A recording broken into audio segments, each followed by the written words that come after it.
Hello friends, welcome to JP இல்லம். இன்னைக்கு நம்ம இந்த வீடியோவில் செட் தோசையும் வடகரியும் எப்படி செய்யலாங்கிறது தான் பார்க்க போறோம். அதுக்கு முன்னால நம்ம சேனலை இன்னும் நீங்க சப்ஸ்கிரைப் பண்ணலன்னா சப்ஸ்கிரைப் பண்ணுங்க. பக்கத்துல இருக்கிற பெல் பட்டனையும் கிளிக் பண்ணுங்க.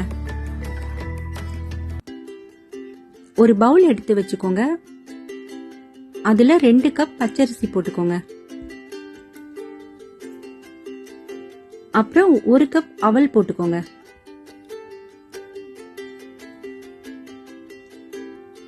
அப்புறம் 2 டேபிள் ஸ்பூன் உளுத்தம்பருப்பு, 1 ஸ்பூன் வெந்தயம், இதெல்லாம் போட்டுட்டு 4 தடவை நல்லா கழுவி எடுத்துட்டு வந்துடலாம். கழுவி எடுத்துட்டு வந்ததுக்கு அப்புறம் 1/2 லிட்டர் தயிர் ஊத்திக்கோங்க. தயிர் ஊத்திட்டு ஒரு ஸ்பூன் வச்சு நல்லா கலந்து விட்டுக்கோங்க.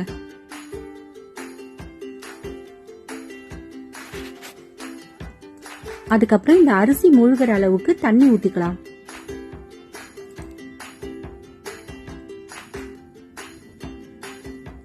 இந்த மாதிரி அரிசி மூழ்கிற அளவுக்கு தண்ணி ஊத்திக்கணும். உங்களுக்கு வேணும்னா நீங்க மொத்தமும் தயிர் கூட ஊத்திக்கலாம். ஆனா கண்டிப்பா தயிர்ல தாங்க ஊற வைக்கணும். அப்பதான் நமக்கு செட் தோசை சாஃப்டா வரும்.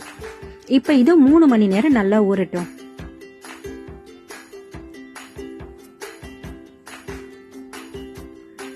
மூணு மணி நேரத்துக்கு அப்புறமா இந்த மாதிரி நல்லா ஊறி இருக்கு. இதுலயே கொஞ்சம் தண்ணி இருக்கு. இந்த தண்ணியை ஊத்தி தான் நம்ம மாவு அரைக்க போறோம். இப்போ இந்த அரிசியும் பருப்பு எல்லாத்தையும் நம்ம ஒரு மிக்ஸி ஜார்ல போட்டு அரைச்சிட்டு வந்துடலாம். நாம அதுல இருக்கிற தண்ணி மட்டும் தான் யூஸ் பண்ண போறோம். எக்ஸ்ட்ராவா எதுவும் ஊத்த வேண்டாம்.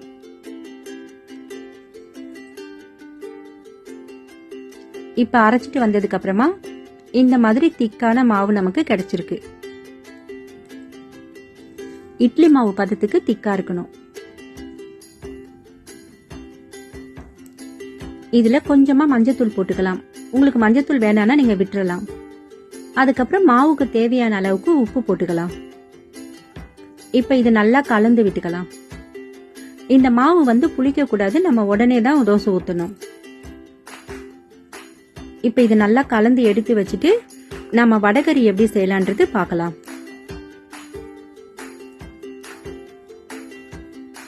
நான் வடகரிக்கு ஏற்கனவே 1 கப் கடலை பருப்பு கழுவிட்டு 2 மணி நேரம் ஊற வச்சிருந்தேன்.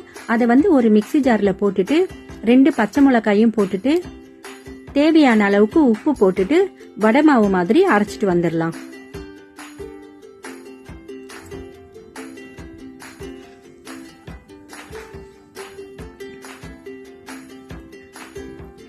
இப்ப ஸ்டவ் ஆன் பண்ணி ஒரு கடாய் அடுப்புல வச்சுக்கோங்க. நம்ம வடை செய்யறதுக்கு தேவையான அளவுக்கு எண்ணெய் ஊத்தி சூடு பண்ணிக்கலாம்.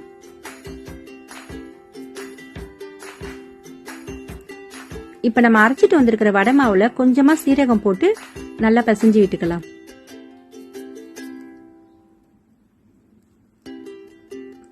எண்ணெய் சூடாயிடுச்சு. இப்ப நம்ம மாவு எல்லாத்தையும் வடையா தட்டி பொரிச்சு எடுத்துக்கலாம்.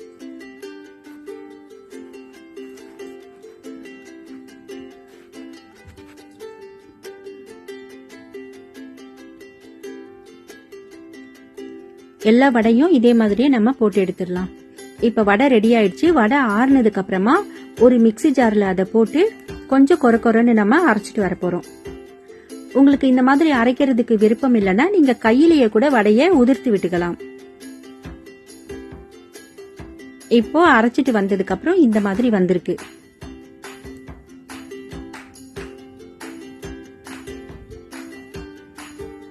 இப்போ அடுப்புல ஒரு கடாய் வச்சுக்கலாம். வடகரி செய்யறதுக்கு தேவையான அளவுக்கு எண்ணெய் ஊத்திக்கலாம்.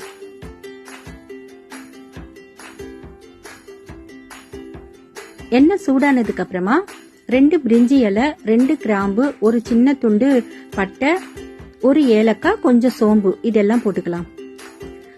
அதெல்லாம் நல்லா பொரிஞ்சதுக்கு அப்புறமா 2 பெரிய வெங்காயம் கட் பண்ணி வச்சிருக்கேன். அதையும் போட்டு வதக்கிக்கலாம். வெங்காயம் கொஞ்சம் வதங்கினதுக்கு அப்புறம் 1 ஸ்பூன் இஞ்சி பூண்டு பேஸ்ட் போட்டு வதக்கிக்கலாம்.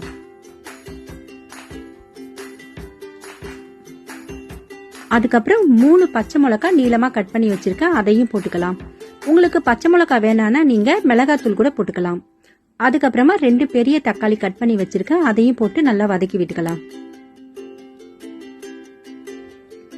அதுக்கப்புறம் கொஞ்சம் புதினா கழுவி எடுத்து வச்சிருக்கேன், அதையும் போட்டுக்கலாம். இப்ப எல்லாம் ஒரு நிமிஷம் நல்லா வதங்கட்டும். அதுக்கப்புறமா கொஞ்சமா மஞ்சத்தூள் போட்டுக்கோங்க. அப்புறம் இந்த வெங்காயம் தக்காளி மசாலாவுக்கு தேவையான அளவுக்கு மட்டும் உப்பு போட்டுக்கலாம். நாம ஏற்கனவே வடைக்கு உப்பு போட்டு தான் அரைச்சிருக்கோம், அதனால இதுக்கு மட்டும் உப்பு போட்டுக்கலாம். இதெல்லாம் நல்லா கலந்து விட்டுட்டு நம்ம அரைச்சிட்டு வந்திருக்கிற வடையை இதோட கொட்டி நல்லா கலந்து விட்டுக்கோங்க.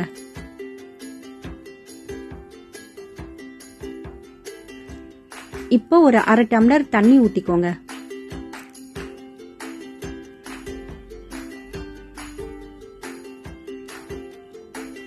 நல்லா கலந்து விட்டுக்கோங்க. நான் 2 சின்ன துண்டு தேங்காய் எடுத்து மிக்சியில போட்டு அரைச்சிட்டு வந்திருக்கிறேன்.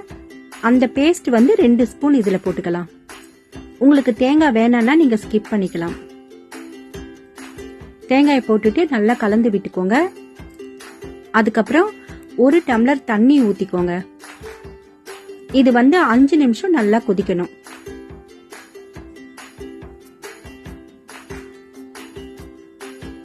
அஞ்சு நிமிஷம் கொதிச்சதுக்கு அப்புறமா இந்த மாதிரி வந்திருக்கு. இப்ப நம்ம இதுக்கு கொஞ்சம் கொத்தமல்லி மேல தூவி இறக்கிக்கலாம்.